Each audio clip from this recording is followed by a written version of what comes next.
ब्रह्म सूत्र के तृतीय अध्याय के तृतीय पाद के 31वें अधिकरण का विचार हम लोग कर रहे हैं। इस अधिकरण के दो सूत्रों में से प्रथम सूत्र का विचार हो गया है। द्वितीय सूत्र के व्याख्यान रूप भाष्य की चर्चा हो रही है। अंगावबद्ध उपासनाएं जिस शाखा में कही गई है उसी शाखास्थ अंग की ही तत्त उपासनाएं होगी या अन्य शाखास्थ उन अंगों की भी तत्त दृष्टि से उपासनाएं होगी। इत्याकारक संशय का निवर्तक यथार्थ निर्णय प्रदान करने के लिए इस अधिकरण का प्रारंभ हुआ। पूर्व पक्षी ने सन्निधि प्रमाण को आधार बना करके बताया कि जिस शाखास्थ अंगावबद्ध उपासनाएं हैं उद्गीतादि की प्राणादि दृष्टि से, उसी शाखास्थ उद्गीतादि की वो उपासनाएं होगी। अन्य शाखास्थ उद्गीतादियों की प्राणादि दृष्टि से उपासना नहीं मानी जाएगी। सिद्धांत है कि प्रत्येक वेद में और सभी शाखास्थ उद्गीतादि अंगों की प्राणादि दृष्टि से उपासनाएं होगी। इसलिए कि उद्गीतम उपासित इत्यादि वाक्य में उद्गीत इत्यादि सामान्य श्रुति का प्रयोग है। यह श्रुति उद्गीतत्व अवच्छिन्न उद्गीत नामक जो साम भक्ति विशेष हैं कर्मांग सभी शाखास्थ उनका परामर्शक है उद्गीत ये श्रुति। इसलिए उद्गीत श्रुति प्रमाण से उपस्थित होंगे उद्गीतम उपासित इत्यादि वाक्य में समस्त शाखास्थ उद्गीत नामक अंग, और श्रुति बताएगी इनकी प्राणादि दृष्टि से उपासना करो। उद्गीत इस श्रुति से जो जो उपस्थित होगा उनमें प्राणादि की दृष्टि करो, ये उपासित शब्द बताएगा। और उपास्य का उपस्थापन करने वाला उद्गीत यह श्रुति रूप रव है, निरपेक्ष रव श्रुति है, और ये बलवती है सन्निधान प्रमाण से। उसका अर्थ संकोच नहीं किया जा सकता। एक शाखास्थ साम भक्ति विशेष उद्गीतादि में ही ये प्रथम सूत्र में बताया। प्रथम सूत्र में अलग अलग शाखास्थ उद्गीतादि का स्वरादि भेद होने पर भी प्राणादि दृष्टि से चिंतन होगा, ये कहा गया। द्वितीय सूत्र इस अभिप्राय से भगवान वेदव्यास जी ने लिखा कि जो स्वरादि निमित्तक विरोध प्रतीत हो रहा है वह विरोध भी नहीं है। जैसे अलग अलग शाखास्थ अंग अंगियों का परस्पर संबंध मान लेते हैं मीमांसक, और भिन्न भिन्न शाखास्थ अंग अंगियों का आपस में संबंध स्वीकार करने में कोई विरोध नहीं होता है, ऐसे अलग अलग शाखास्थ तत्तद अंगों की अन्य शाखा में बताई गई प्राणादि दृष्टि से उपासनाओं का भी कोई विरोध नहीं होगा। इसे दृष्टांत पूर्वक द्वितीय सूत्र से बताया जा रहा है। मंत्रादि वद्वा अविरोध तो ये अन्य शाखास्थ अंगों की अन्य शाखोक्त उपासना मानने में अविरोध है, विरोध की अनुपपत्ति है। क्यों अनुपपत्ति, कैसे अनुपपत्ति है? तो कहा मंत्रादिवत। तो जैसे मंत्र कर्म तथा गुणों का अन्य अन्य शाखाओं में परस्पर अन्वय होता है, ऐसे यहाँ पर भी हो जाएगा। इस दृष्टि से पहले मंत्र का उदाहरण बताया, येषाम अपि ही शाखिनाम इत्यादि भाष्य वाक्य से भाष्यकार भगवान ने कि यजुर्वेद में वो नहीं है कुटरु रसी यह मंत्र, कुकुटो असी यह मंत्र है, जो तंडुल पेशन के लिए अस्मादान रूप कर्म होता है, उसके अंग के रूप में श्रुत यजुर्वेद में मंत्र है कुकुटो असी, कुटरु असी यह मंत्र नहीं है। तो भी इन दोनों मंत्रों का विकल्प से अस्मादान में विधान है, और ये कहा जाता है कि कुकुटो असी इति अस्मानम आददाति और कुटरु असी इति वा इत्यादि से वो अस्मादान रूप कर्मांगत्वेन रूपेण उस यजुर्वेद में जो पठित नहीं है मंत्र कुटरु रसी, इसका भी अन्वय हुआ, उषा अन्य वेद में पठित है। तो अन्य वेदस्थ कुटरु रसी इस मंत्र का जैसे अन्यत्र संबंध हुआ, ऐसे अन्य शाखास्थ प्राणादि दृष्टि से उद्गीत आदि की उपासनाओं का अन्य शाखास्थ अंगों में भी अन्वय होगा। इसके लिए उदाहरण था। कर्म का उदाहरण है कि ये जो समिदादि पंच प्रयाज है उनका पाठ नहीं है वहां पर,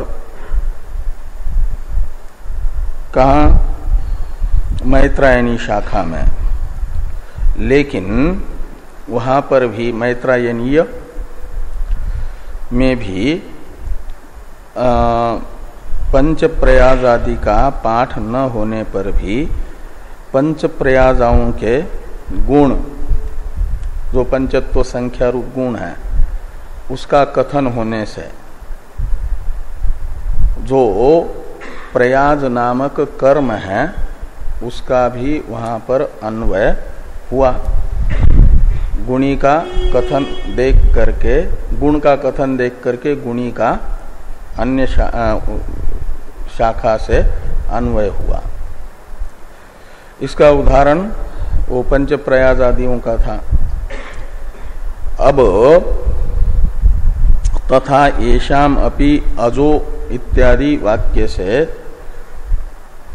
मंत्र का गुण का उदाहरण बताया जा रहा है। मंत्र का उदाहरण हुआ, कर्म का उदाहरण हुआ, और गुणों का मंत्रादिवत, इसमें आदि शब्द से ग्राह्य कर्म और गुण दोनों है ना। तो मंत्र शब्द से ग्राह्य मंत्र का उदाहरण हुआ, आदि शब्द से ग्राह्य कर्म का उदाहरण हुआ। आदि शब्द से ग्राह्य गुण का उदाहरण बताने के लिए ये वाक्य है। तथा येषामपि इत्यादि भाष्य में इसका अवतरण है टीका में। मंत्राणाम, हाँ पूर्व से है, गुणम उदाहरति तथा येषाम इति। तो गुणम उदाहरति यानी अन्य शाखास्थ गुण का अन्य शाखा में अन्वय हुआ, इसका उदाहरण बताया जा रहा है। तथा येषाम अपि अजो अग्नि सोमीयः इति जाति विशेष उपदेशो नास्ति तेषाम अपि तद विषयो मंत्रवर्ण उपलभ्यते छागस्य वपाया मेदसो अनुब्रूहि इति।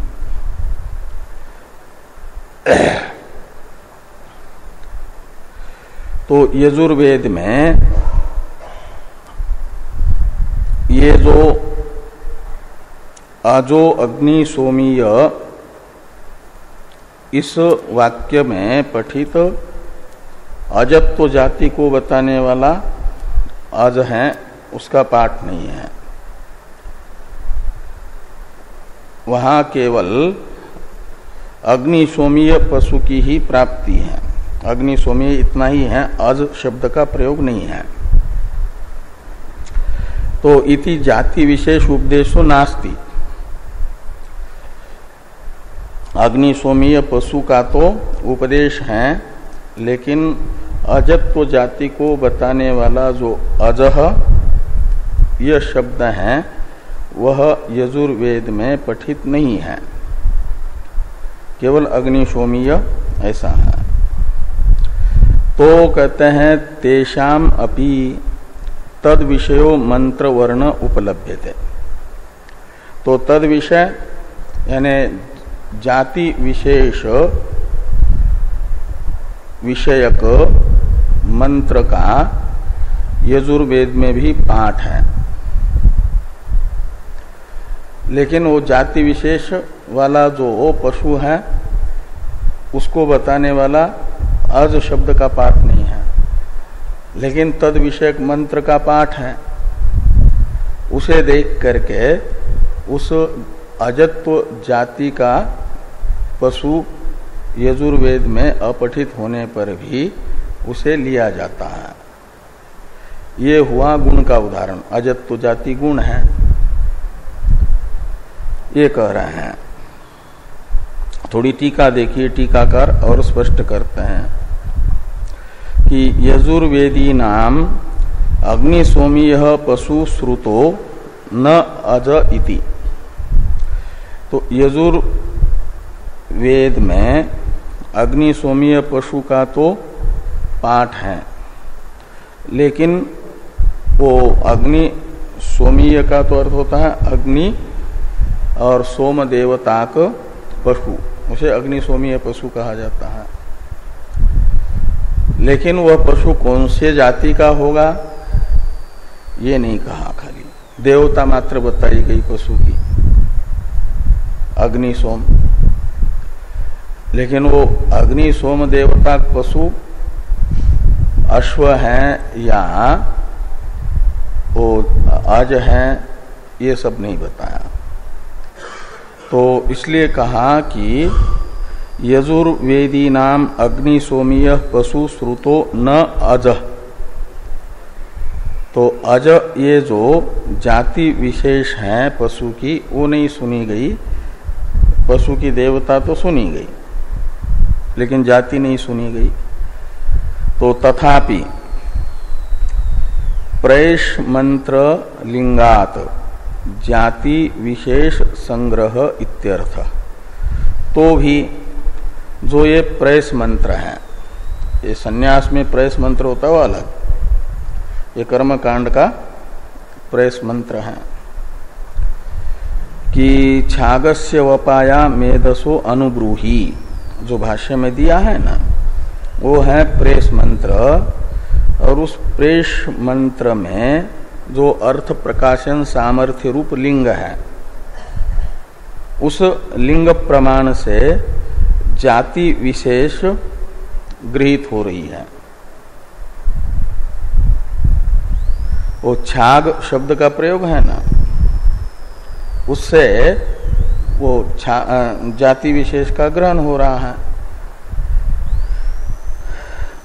तो इसलिए उस छागस्य ये जो मंत्र में प्रयुक्त पद है, इस पद का अर्थ प्रकाशन सामर्थ्य के आधार पर छागत्व जाति, वो छाग भी होता है, अज विशेषी छाग होता है।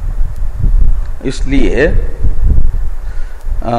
इस मंत्रगत अर्थ प्रकाशन सामर्थ्य रूप लिंग के आधार पर क्या हुआ कि वो जो अजत्व जाति है उस अजत्व जाति का भी ग्रहण हुआ, अजत्व गुण का भी, ये यहां पर कहा गया।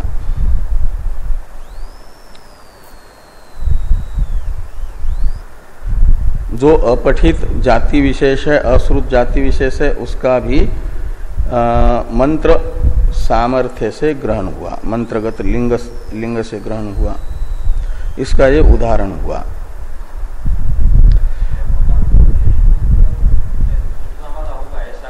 ऐसा, हाँ हाँ, वही, हाँ हाँ, यही प्रेस मंत्र होता है। हाँ, वो जो प्रेरणा दिया जाता, प्रेरणा, हाँ, जो यज्ञ के आचार्य सहायकों को जो जो प्रेरणा देते हैं, जिन मंत्रों से प्रेरणा देते हैं उसे प्रेस मंत्र। छाग, भेड़ और बकरा, इन दोनों, यानी दोनों को भी अज कहा जाता है। तो छाग का अर्थ बकरा ही होता है, बकरा का, यानी आज का जो अर्थ है वही छाग का भी अर्थ होगा, हैं? अच्छा, भेड़ और बकरे में कोई अवंतर? हाँ,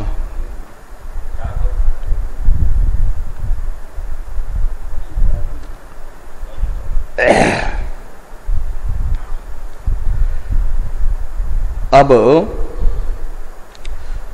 और आगे वाला जो वाक्य है इसका उत्तरण लिखते हैं टीकाकार। तथा वेदांतर उत्पन्नानाम अपि अग्नेर्वेर इत्यादि का अवतरण है टीका में कि मंत्राणाम उदाहरणांतरम आह तथा इति। मंत्रों का पहले एक उदाहरण बता दिया था, कुटरु रसी इत्यादि। अब और भी उदाहरण मंत्रों का बताते हैं, इसलिए कहा मंत्राणाम उदाहरणांतरम आह। तथा वेदांतर उत्पन्नानाम अपि अग्नेर्वेर होत्रम वेरध्वरम इति एवं आदि मंत्राणाम वेदांतरे परिग्रहो दृष्ट। तो वेदांतर उत्पन्नानाम, इसमें उत्पन्न शब्द का अर्थ है विहित। तो वेदांतर विहित जो मंत्र है, उन मंत्रों का अन्य वेद में भी उपसंहार देखा गया। ये कहा कि वेदांतर उत्पन्नानाम अपि अग्निर्वेर होत्रम वेरध्वरम इत्येवं आदि मंत्राणाम, ये अन्य वेद में विहित अग्निर्वेर इत्यादि जो मंत्र हैं उनका वेदांतरे परिग्रहो दृष्ट। अन्य वेद में तो ये मंत्र पठित है सामवेद में, अग्निर्वेर इत्यादि, और इनका संग्रह होता है आपके यजुर्वेद में भी।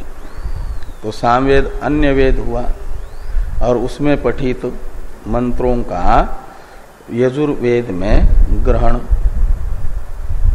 तो अन्य वेदस्थ मंत्र अन्य वेद में भी जैसे अन्वित हो रहा है, ऐसे एक शाखा में पठित उपासना का अन्य शाखास्थ अंगों में भी निस्सरण हो जाएगा, उपसंहार हो जाएगा।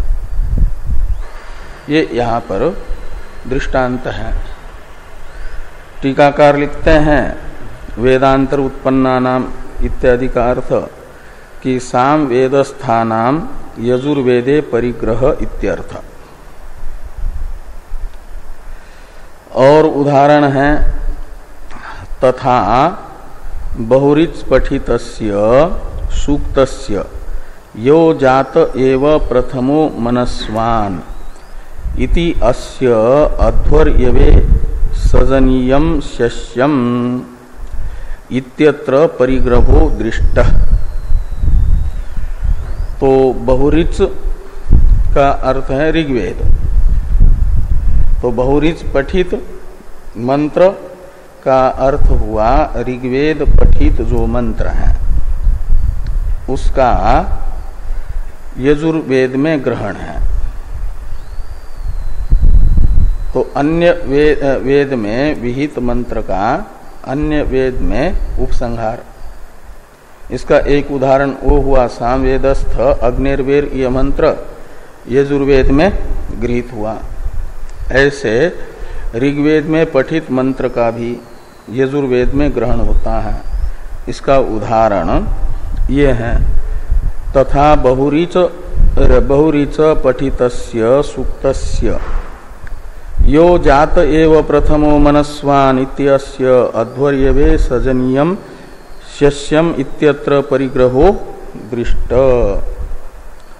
तस्मात् यथाश्रयाणाम कर्मांगानाम सर्वत्र अनुवृत्ति एवं आश्रितानाम अपि प्रत्यानाम इति अविरोधः। ये तस्मात् इत्यादि वाक्य पढ़ने से पहले ये जो द्वितीय उदाहरण है उसकी टीका देखिए। तथा इति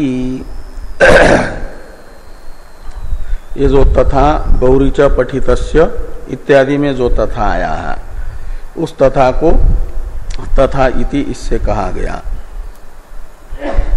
स जना स इंद्र इति अनेन उपलक्षितम सूक्तम सजनीयम।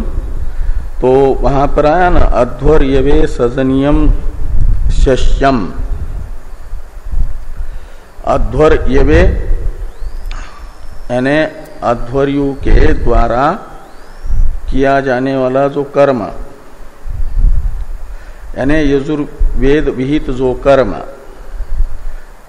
उस कर्म में सजनीयम नामक जो स्तोत्र है उसका शस्यम यानी संसन करना चाहिए, पाठ करना चाहिए। ये अध्वर्यवे सजनीयम शस्यम का अर्थ है कि यजुर्वेद विहित जो कर्म उसमें सजनीय मंत्र का स्तोत्र का पाठ करें। वो सजनीय मंत्र कौन है? तो सजनीय मंत्र है स जना स इत्यादि। वो है ऋग्वेद में पठित। तो ऋग्वेद में पठित जो स जना स इत्यादि मंत्र से युक्त एक स्तोत्र है पूरा, और वह स्तोत्र सजनीयम इस नाम से कहा जाता है। उस स्तोत्र का नाम है सजनीयम। जैसे विष्णु सहस्त्र नाम स्तोत्रम, आदित्य हृदय स्तोत्र, ऐसा सजनीय स्तोत्र वो है ऋग्वेद में पठित ये स जना स इत्यादि मंत्र जिसमें है, ऐसा स्तोत्र वो है सजनीय स्तोत्र। और उसका पाठ ये वाक्य बता रहा है यजुर्वेद विहित कर्म में करना है। तो अन्य वेदस्थ मंत्र वो पूरा स्तोत्र मंत्र समूह रूप जो स्तोत्र है सजनीय नामक, उसका यजुर्वेद में उपसंग्रह हो रहा है ना, यजुर्वेद में उपसंग्रह हुआ। इसका एक उदाहरण ये हुआ।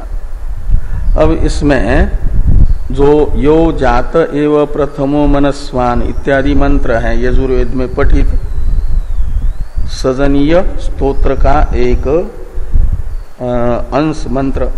ऐसे कई एक मंत्रों का समूह है स्तोत्र वो सजनीय नामक, उसमें आया हुआ एक मंत्र है, उसका भी एक अंश है यो जात एव प्रथमो मनस्वान। इसमें इस ऋचा में जो जात और प्रथम और मनस्वान ये शब्द हैं, ये शब्द इंद्र के विशेषण हैं। उसका अर्थ किया जा रहा है टीका में उन सब शब्दों का। पहले टीकाकार सजनीय ये नाम कैसे पड़ा स्तोत्र का ये बताते हैं कि तथा क्या नाम स जनास इंद्र इति अनेन उपलक्षितम सूक्तम सजनीयम। स जनास इंद्र यह मंत्र है उस सजनीय नामक स्तोत्र के प्रारंभ में। तो जैसे ईशावास्योपनिषद, केनोपनिषद, कठोपनिषद ये नाम कैसे पड़ा? तो उपनिषद शब्द के साथ तत्तद उपनिषद के प्रथम मंत्रस्थ जो प्रथम पद है एक दो वो जुड़े, तो ईशावास्योपनिषद ये नाम हुआ। केने शीतम पतति प्रेषितम मनः में केन शब्द जुड़ा तो केनोपनिषद। ऐसे स जनास इंद्र यह मंत्र है सजनीय स्तोत्र के प्रारंभ में, और उसमें शुरू वाले जो सजन शब्द हैं, स और जनास में जन को लीजिए और उसके साथ एक तत्संबंधी प्रत्यय कर दीजिए तो सजनीयम ये बन जाता है तद्धित प्रत्यय करने से। तो इसलिए कहते हैं टीकाकार कि स जनास इंद्र इति अनेन यानी अनेन मंत्रेण उपलक्षितम सूक्तम, इस मंत्र के द्वारा उपलक्षित जो सूक्त है, जैसे पुरुष सूक्त, रुद्र सूक्त, ऐसा ये एक सूक्त है। सूक्त यानी स्तोत्र विशेष, वैदिक स्तोत्र सूक्त कहलाता है, इंद्र सूक्त है। उसका नाम है सजनीयम। इस मंत्र से उपलक्षित सूक्त का नाम हुआ सजनीय सूक्त। और तस्य याजुस आध्वर्यु कर्तृक प्रयोगे संसनम दृष्टम। तो तस्य यानी सजनीयस्य सूक्तस्य, तस्य सर्वनाम सजनीय सूक्त का परामर्शक है, इसलिए तस्य का अर्थ निकलेगा सजनीयस्य सूक्तस्य। ओ याजुस आध्वर्यु कर्तृक प्रयोग में संसन देखा गया। संसन का अर्थ होता है कथन पाठ।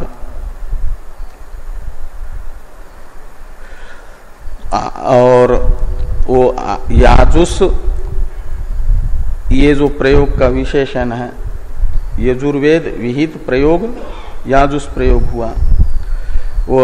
और अध्वर्यु कर्तृक, तो अध्वर्यु नामक जो ऋत्विक होते हैं यजुर्वेद के, उनके द्वारा किया जाने वाला जो प्रयोग कर्म, और उसमें इस ऋग्वेद विहित सजनीय सूक्त का पाठ होता है। तो इस प्रकार अन्य वेदस्थ मंत्र का अन्य वेद में अन्वय संबंध, इसका एक उदाहरण हुआ। अब वो जो मंत्र है यो जात एव प्रथमो मनस्वान इत्यादि, जो सजनीय मंत्र में ही आता है।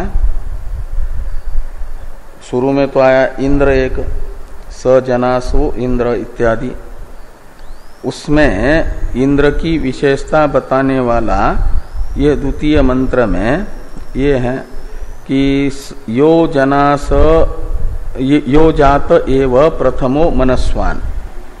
इसमें जात शब्द का अर्थ है प्रथम आयु वाला, बाल। तो यो जातः यानी बालः सन, बालक अवस्था वाला। कौन? इंद्र, इंद्र का विशेषण है। तो यो जात यानी बाल एव, जात एव का अर्थ निकलेगा बाल एव।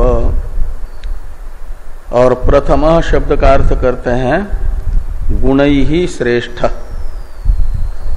जात एव का अर्थ कर दिया बाल एव, आयु के दृष्टि से देखा जाए तो बालक हैं, लेकिन गुणों की दृष्टि से देखा जाए तो कहते हैं प्रथम है, यानी गुणों से श्रेष्ठ हैं। और मनस्वान है का अर्थ है विवेक से युक्त है। तो मनस्वान यानी विवेकवान, वो कौन? इंद्र। स इंद्र एवं विध, इस प्रकार का जो इंद्र है बाल अवस्था में ही जो गुणों से श्रेष्ठ गुणों से युक्त हैं और आपका विवेकी भी है, ऐसा जो इंद्र है जनास यानी हे जना, ऐसा संबोधन है। जनास शब्द जन का पर्यावाचक है जनास, और जनास शब्द का बहुवचन है जनास, सकारांत है जना, जनासौ, जनास ऐसा बनता है। संबोधन में हे जनास यानी हे जना, इन विशेषताओं से विशिष्ट इंद्र का स्तवन करो इस सूक्त के माध्यम से। हाँ हाँ, तो एवं विधो हे जनास यानी जना, वो ऐसा इंद्र है, उसको इस सजनीय सूक्त से प्रसन्न कर लो, इसका पाठ करके एक प्रकार से।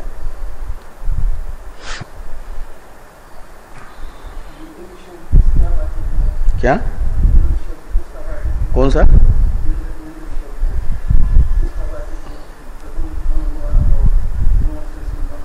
हाँ, इंद्र देवता का, इंद्र देवता है।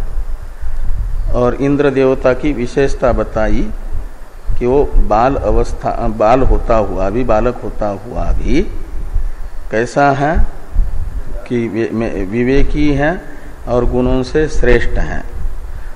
ऐसे इंद्र देवता की आप स्तुति करो इस सजनीय स्तोत्र से।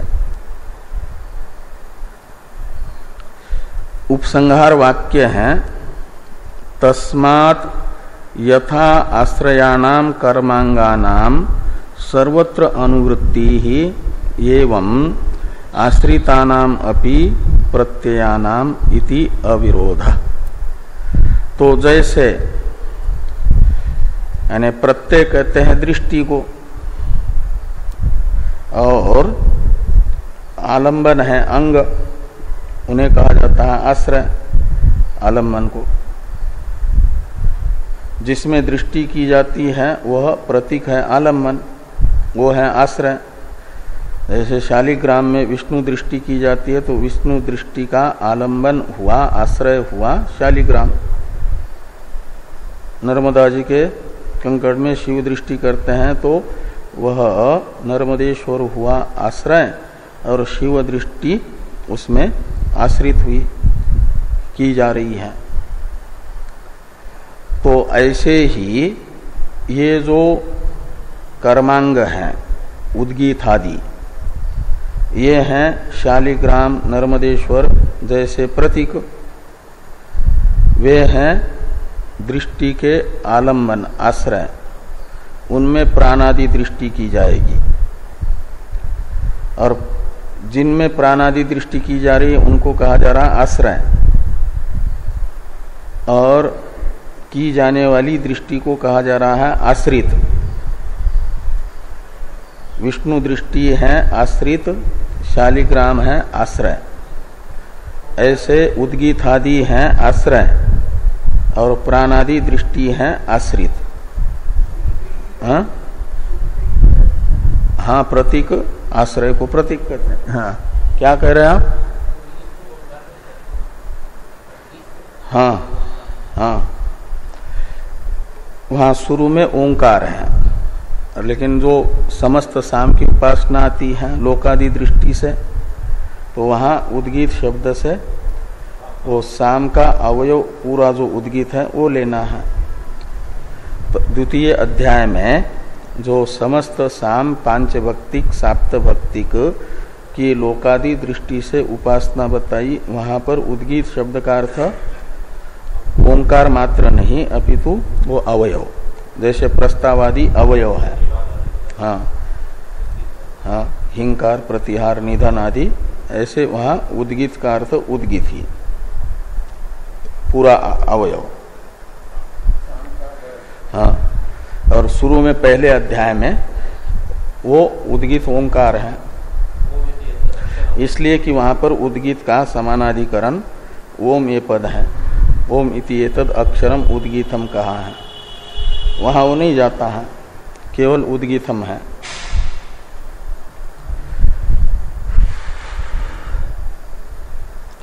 तो भाष्य में उपसंहार वाक्य है कि तस्मात्, तो तस्मात् का अर्थ हुआ मंत्रादि के तरह अन्य शाखास्थ उपासनाओं का अन्य शाखास्थ आश्रयों में भी उपसंहार संभव होने से, उपसंहार में कोई विरोध न होने से उपसंहार हो जाएगा।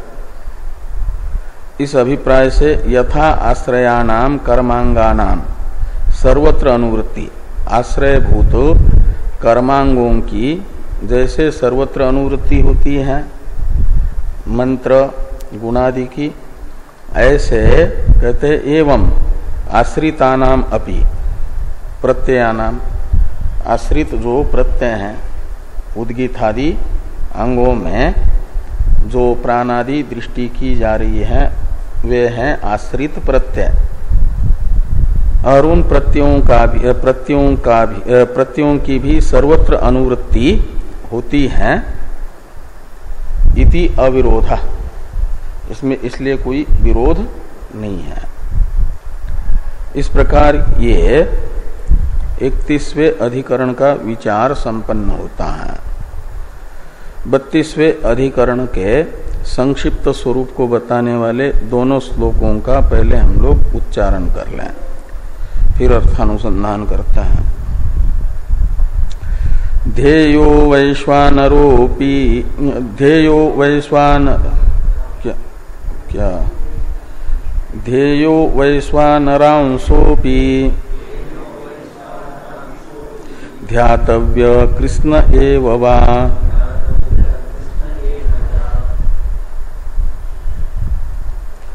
अंशेषुपास्ति फलयो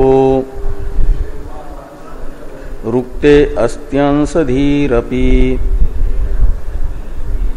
उपक्रमावसानाभ्याम समस्तस्यैव चिंतनम् अंशोपास्ति फले स्तुत्यै प्रत्योकोपास्ति निंदनात्।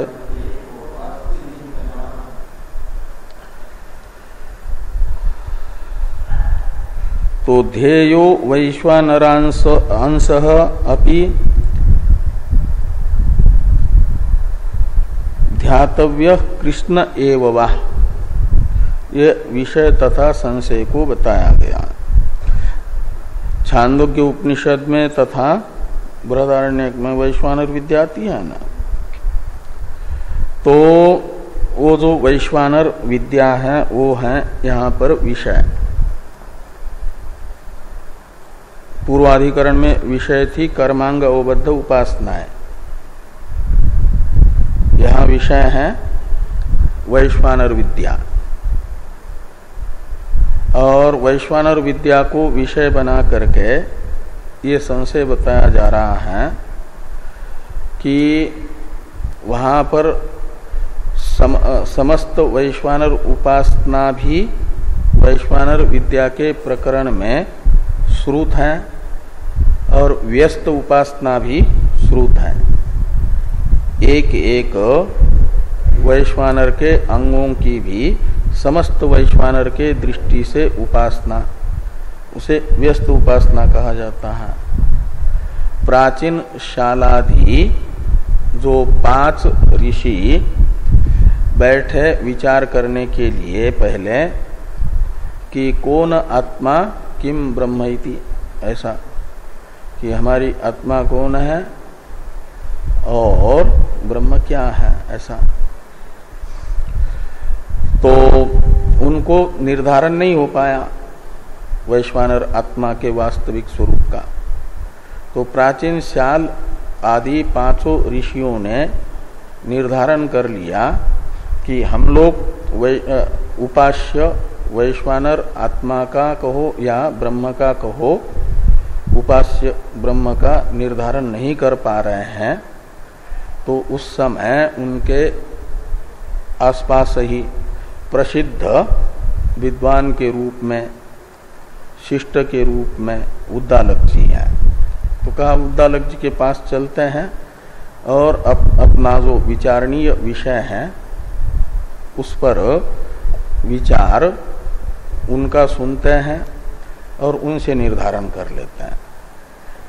उद्दालक जी इन सबको आते हुए देख करके वो समझ गए कि कुछ प्रश्न लेकर के आ रहे हैं और मैं भी नहीं निर्धारण, मुझे भी स्वयं निर्धारण नहीं है वैश्वानर आत्मा के विषय में। तो पहले उन्होंने निश्चय कर लिया कि राजा अश्वपति जो है वो जानते हैं और उनके पास लेकर के मैं इनको जाऊंगा। आए पहले अतिथियों का सत्कार करके, जैसे ही उन्होंने शुरू किया तो कहा कि ऐसा करते हैं हम लोग चलते हैं राजा के पास। और वहां राजा के पास जाकर के राजा ने पहले जो भी अपना आदर आतिथ्य करना था वो सब किया, अपने यहाँ होने वाले यज्ञ की सूचना भी दी, वहां रुकने का आग्रह भी किया। लेकिन उन्होंने कहा नहीं, मनुष्य को चाहिए कि जो उद्देश्य से लेकर के जहाँ जाता है उस उद्देश्य को पूरा करें। हम इस उद्देश्य से आपके पास आए नहीं हैं, हम तो आए हैं वैश्वानर का स्वरूप निर्धारण करने के लिए। तो कहा ठीक है, सुबह आपको बता देंगे, आइए। तो एक एक को पहले पूछा तो वहां पर भी वैश्वान कौन से आत्मा की तुम उपासना करते हो, वहां उपासना शब्द भी है और एक एक उपासना का फल भी बताया गया है। और फिर उपसंहार में समस्त वैश्वानर की उपासना का भी विधान है। तो एक एक अंग उपासना का भी विधान प्रतीत हो रहा है उस प्रकरण में और समस्त उपासना का भी प्रतीत हो रहा है। इसलिए क्या वहां व्यस्त उपासनाएं एक एक अंग की भी और समस्त वैश्वानर की उपासना, उभय उपासनाएं विवक्षित हैं अथवा मात्र समस्त उपासना ही विवक्षित है, ऐसा संशय उस प्रकरणस्थ उपासनाओं के विषय में होता है। वो तो सब आएगा आगे। हाँ, तो ये संशय हुआ कि व्यस्त उपासनाएं और समस्त उपासना दोनों भी करनी विवक्षित है वहां पर, या दो में से केवल एक और वह भी समस्त उपासना मात्र विवक्षित है। समस्त उपासना तो अविवादित है। समस्त उपासना के साथ व्यस्त उपासना भी कर्तव्य है क्या? उभय उपासना व्यस्त और समस्त कर्तव्य है या केवल समस्त उपासना ही कर्तव्य है? ये संशय है। इसी संशय को प्रथम श्लोक के पूर्वार्ध में बताया गया कि ध्येयो वैश्वानरांशोपि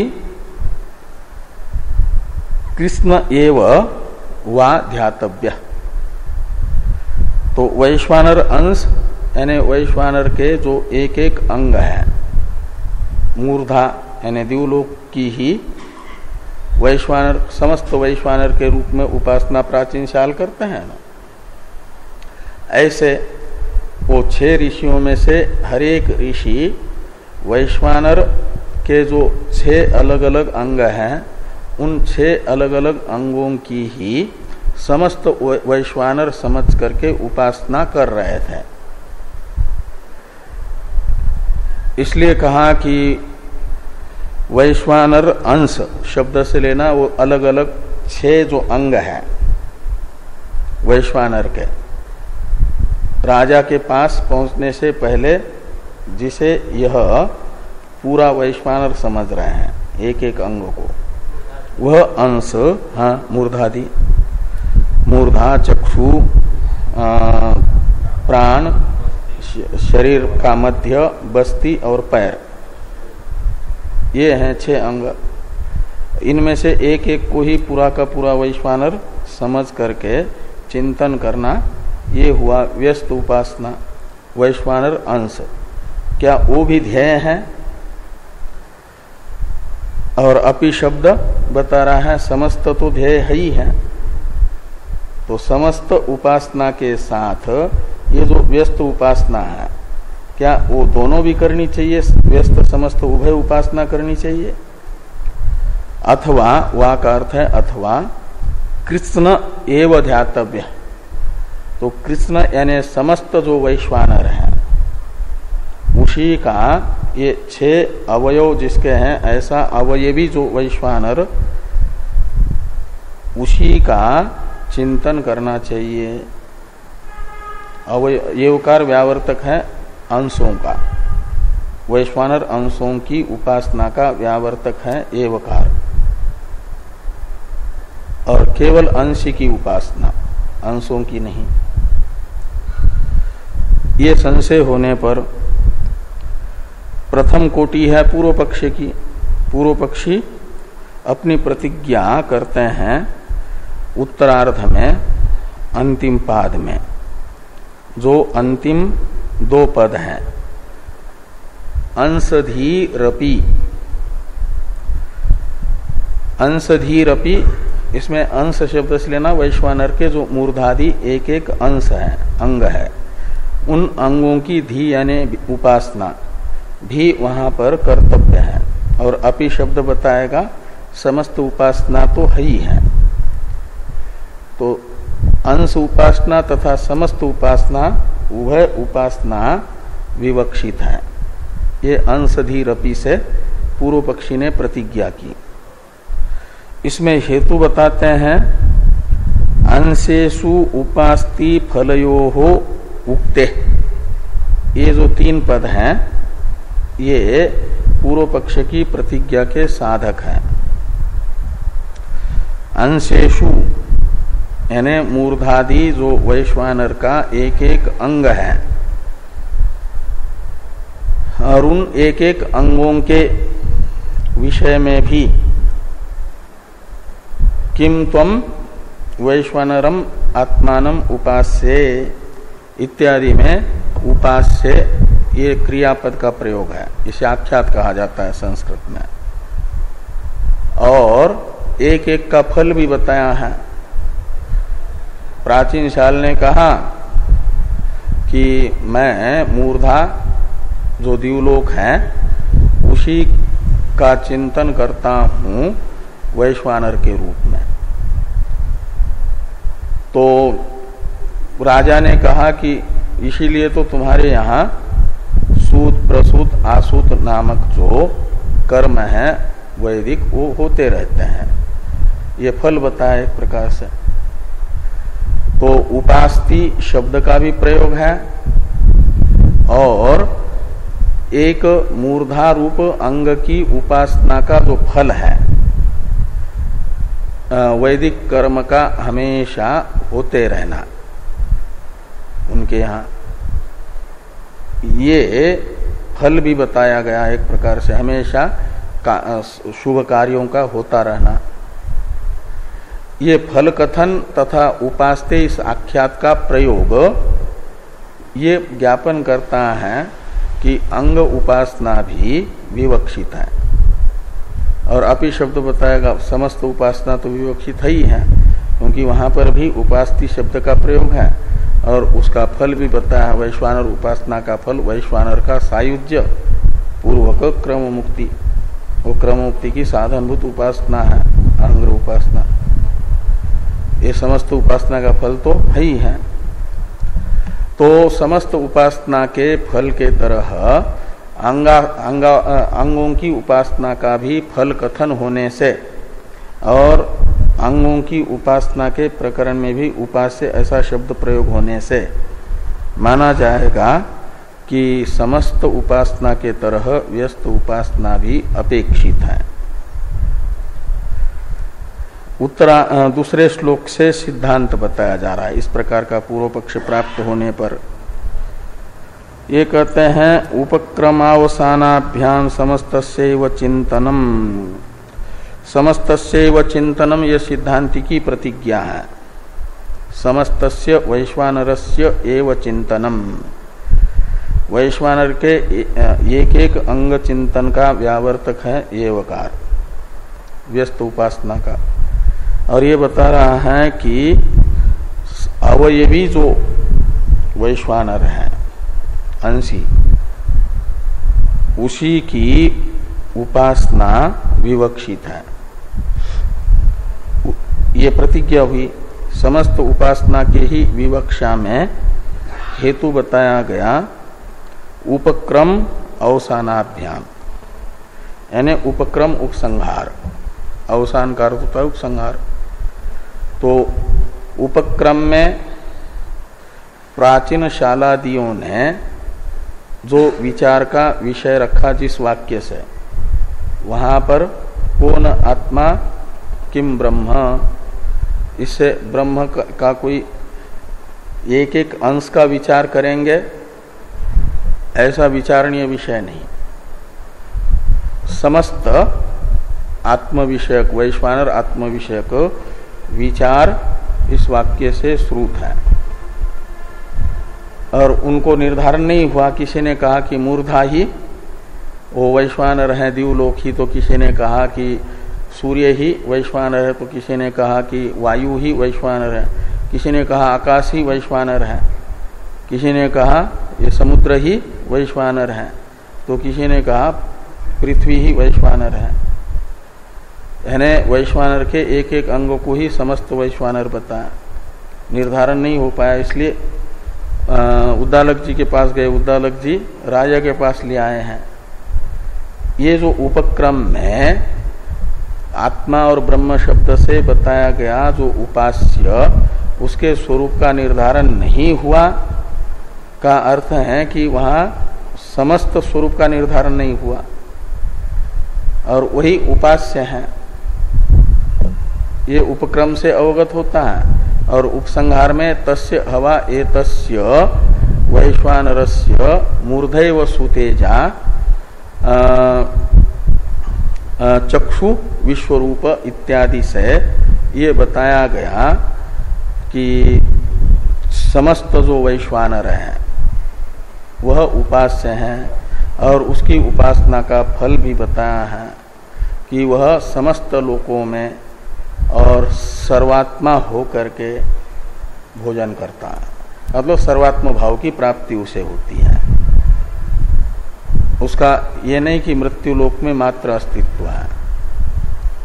वैश्वानर व्यापक है ना, समष्टि स्थूल उपाधि जो चैतन्य है उसे वैश्वानर कहा जाता है।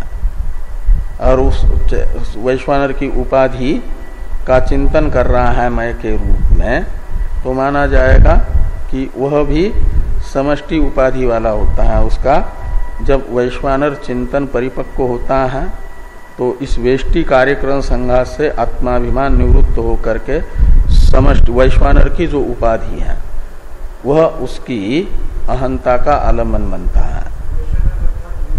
हाँ, तो वो जो वैश्वानर है उसकी उपाधि उपासक के अहंता का आलम्बन बन जा तो माना जाता है वैश्वानर की अहंग्रह उपासना पूर्ण हो गई। उसे केवल अपना ये सिर ही सिर के रूप में प्रतीत नहीं होगा। दिवलोक मेरा सिर है, सूर्य मेरा नेत्र है, ये वायु जो है मेरे प्राण है, आकाश मेरा पेट है, और वो सारा समुद्र जो है बस्ती है मेरी, और ये पृथ्वी पैर है, ऐसा मैं हूं। और बाकी ये सारे विश्व के प्राणी जो ये हाथी और बड़े बड़े प्राणी दिखते हैं, ये तो हमारे खून के बूंद में जैसे लाल पेशी सफेद पेशियां होती हैं, ऐसी मेरे नाड़ियों में घूमने वाले उन छोटे छोटे पेशियों के तरह ये हाथी आदि है। नाड़ियों में बहने वाले खून के तरह ये पानी नदियां हैं बड़ी बड़ी, ऐसा उसे भान होगा, वो मैं हूं। तो इस प्रकार ये समस्त वैश्वानर की उपासना विवक्षित है। तो समस्तस्यैव चिंतनम, आगे कहते हैं कि अंश उपास्ति फले स्तुत्य, तो कहा फिर एक एक अंश की उपासना के विषय में भी उपास्तिक क्रियापद का और फल का कथन कैसे है? तो कहते वो स्तुति के लिए।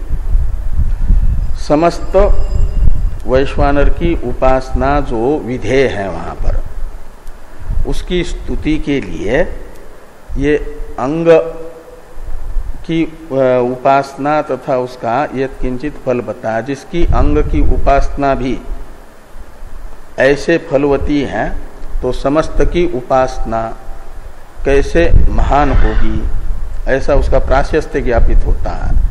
इसलिए वहां पर अंग में उपास्ति शब्द का और फल का कथन है।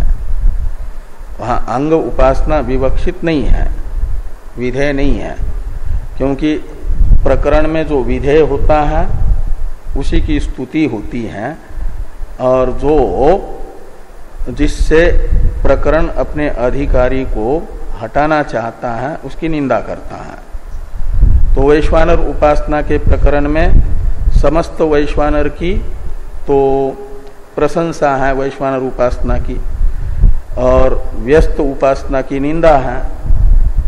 यदि व्यस्त उपासना विवक्षित होती, विधेय होती, तो विधेय अर्थ में तो प्रवृत्त करना होता है अपने अधिकारी को, तो प्रकरण शास्त्र अपने अधिकारी के सामने जिसमें उसे प्रवृत्त करना है उसकी निंदा नहीं करेगा। और व्यस्त उपासनाओं की निंदा है, कहा कि अच्छा ही किया तुमने मेरे पास आ गए, नहीं तो तुम्हारा मूर्धा गिर जाता, तुम्हारी आंख नहीं रहती, तुम्हारा प्राण न रहता, इत्यादि ये सब निंदा ही तो है अंग, एक एक अंग की उपासना की। अंग उपासना यदि विवक्षित होती तो राजा फिर वो राजा के मुख से निकली हुई श्रुति वो निंदा न करती एक एक अंग की उपासना की। इस ये कह रहे हैं कि अंश उपास्ति फले स्तुत्ये ये हुआ, और प्रत्येक उपास्ति निंदनात्।